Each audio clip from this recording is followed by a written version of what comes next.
السلام عليكم ورحمة الله وبركاته. أهلا بيكم في قناة منوعات نوجة. هنعمل مع بعض البيتي فور بطريقة سهلة جدا وبمقادير مظبوطة. هنعمله مش هياخد منك 10 دقايق.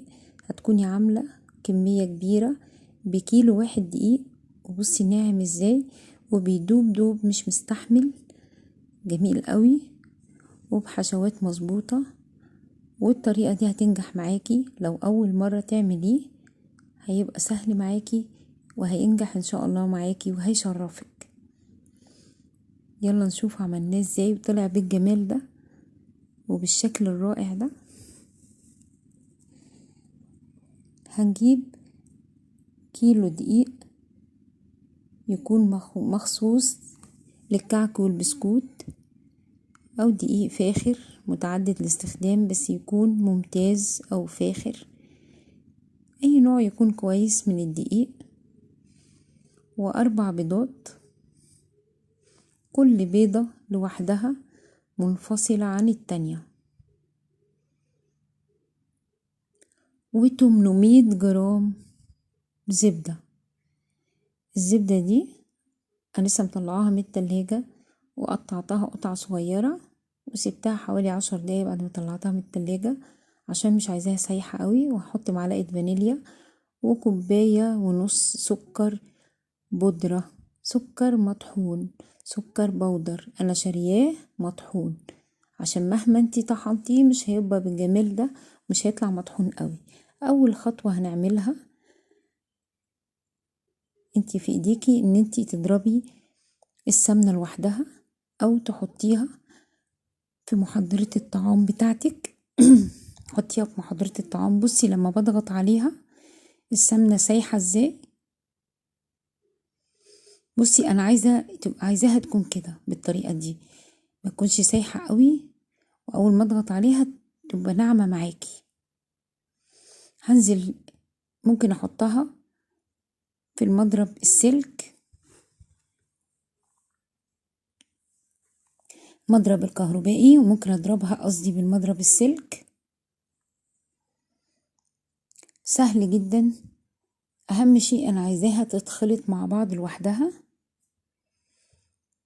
اشتغلي بمضرب البيض او مضرب السلك اليدوي او في العجانة بتاعتك. اهم شيء تكون تدمجيها مع بعض وهتبقى سهلة معاكي حتى لو بتضربي بالمضرب السلك اليدوي او بايديكي. واحلى شغل والله هو شغل الايد، يعني لو ضربتيها بايديكي انا حاسة ان ربنا بيبارك احسن من الخلاط ومن اي حاجة. هنضربها كده، نحط عليها السكر ونضرب.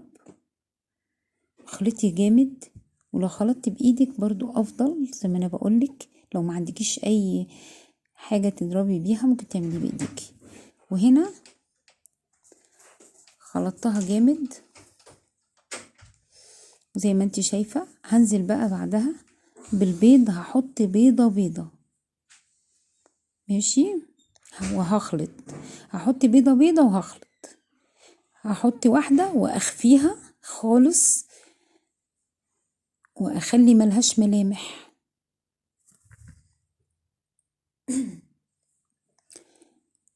وهنزل بالتانية، بالبيضة التانية وبالتالتة والرابعة وهكذا لحد ما اخلص ال4 بيضات. تمام كده. انزل بالرابعة واخلط برضو وتضربي كويس جدا، ما تخليش ليها اثر. واديني خلصتها. بعد ما اخلصهم كده خلاص هبدأ انزل الخليط بتاعي ده واحطه في طبق عشان اشتغل بقى. احطه في طبق عشان اشتغل ماشي بعد ما اخلطها كويس جدا.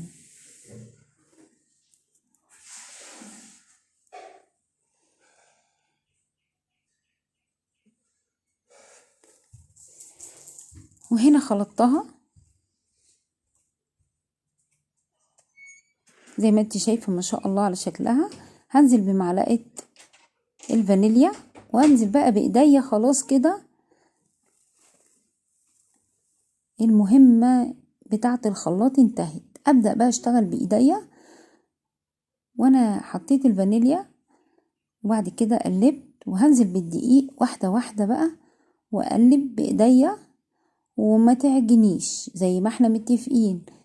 زي البسكوت كده ما بيتعجنش، احنا بنلم العجينة، بنلم الدقيق، بنخلي الدقيق كله يدخل ويتداخل في السمنة. مش هياخد منك حاجة، الطريقة دي مش هتاخد منك حاجة.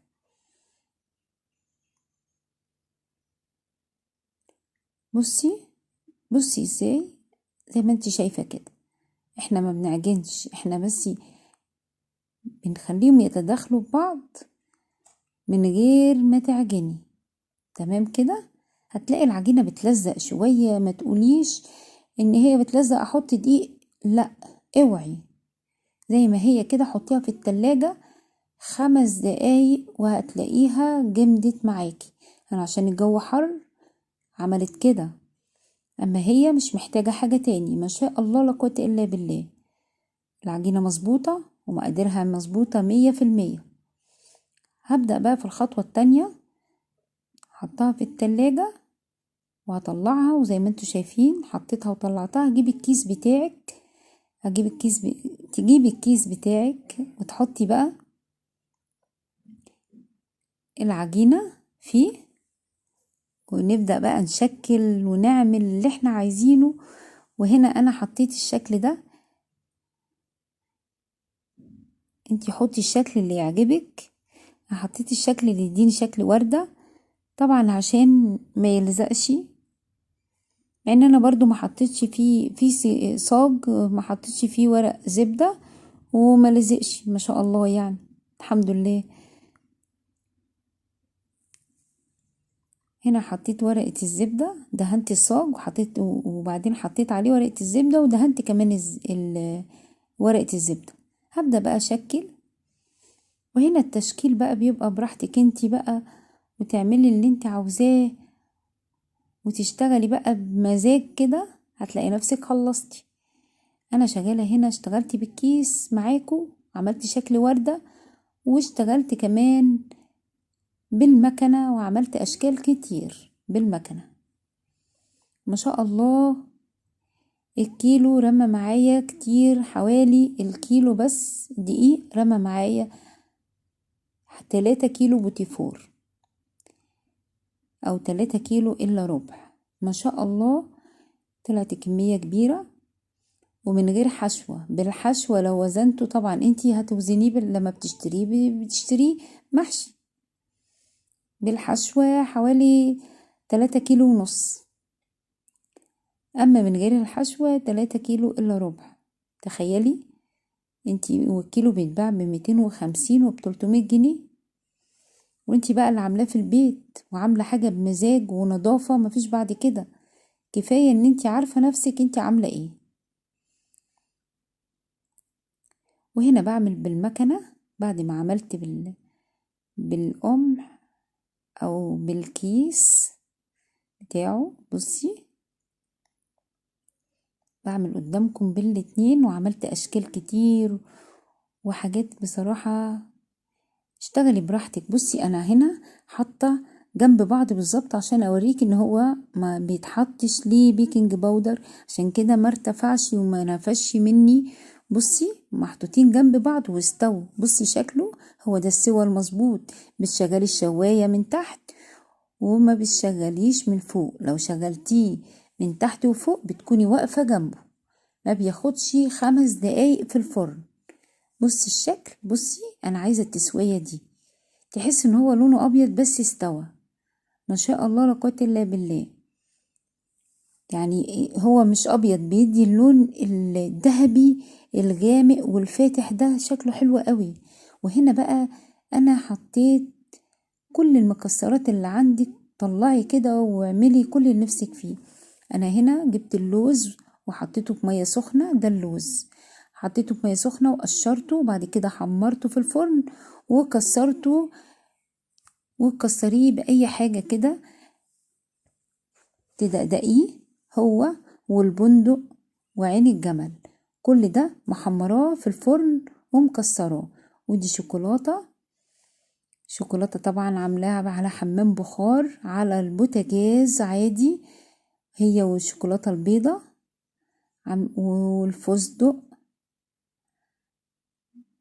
طبعا انتي براحتك خالص، واعملي اللي نفسك فيه. ان شاء الله تجيبي سوداني وتكسريه، بس ما تطحنهوش جامد عشان يبقى ليه شكل كده حلو. وحطيت في كيس مربى مشمش وكيس مربى فراولة. وجبت بقى التكاية اللي جاية دي اللي هتسرع معاكي وتخليكي تعملي لوحدك الشغل ده ومش هتتعبي. وطبعا جبت شوكولاتة الفورمة اللي هي الطويلة دي شوية، بس هو ناعم خالص وبيدوب في البق دوب، مش هتعجبكم قد الحاجات الطبيعية. وشوكولاتة برضو من السادة، والشوكولاتة الصغيرة خالص، الفورمة الصغيرة خالص دي الألوان. هنا بقى عملت ايه؟ جبت صف كده وقلبته والصف التاني معدول، وبقيت احط على طول كده على طول المربى نقط نقط نقط، واروح حاطه عليها. بصوا سهلت معايا ازاي، بصي الشكل، بصي انا بقفل ازاي، خدتي بالك؟ بصي ما خدش منك ولا هياخد منك وقت لو عملتي الحركه دي. تحطي الشكل اللي زي بعضه جنب بعض وتقفلي على طول. وهنا بقى ابدعي وطلعي الفنان اللي جواكي واعملي الاشكال اللي نفسك فيها، وهيطلع معاكي ما شاء الله حلو قوي وهيعجبك. اللي هو بالسوداني لو عملتيه، او عندك مكسرات موجودة، عين جمل، لوز، بندق، براحتك خالص. وهنا دي شوكولاتة سادة وجوز هند، وعندي جوز هند، وعندي مكسرات بقى باقية. عندي المكسرات الباقية دي اللي هي جوز الهند والسوداني على بعضه كده، يعني اي مكسرات مش هتفرق معاكي. ما تنسيش اشتراك في القناة وفعل الجرس عشان يوصلك كل جديد. ولو عجبك الفيديو اعملي لايك. بصي اعملي بقى واشتغلي، اعملي ابدعي. بصي دي بقى انا حطاها في الشوكولاتة كلها، وبعد كده رحت مخططاها بالشوكولاتة التانية اللي على جنب دي. يلا اشوفكم على خير في فيديو جديد، باي باي.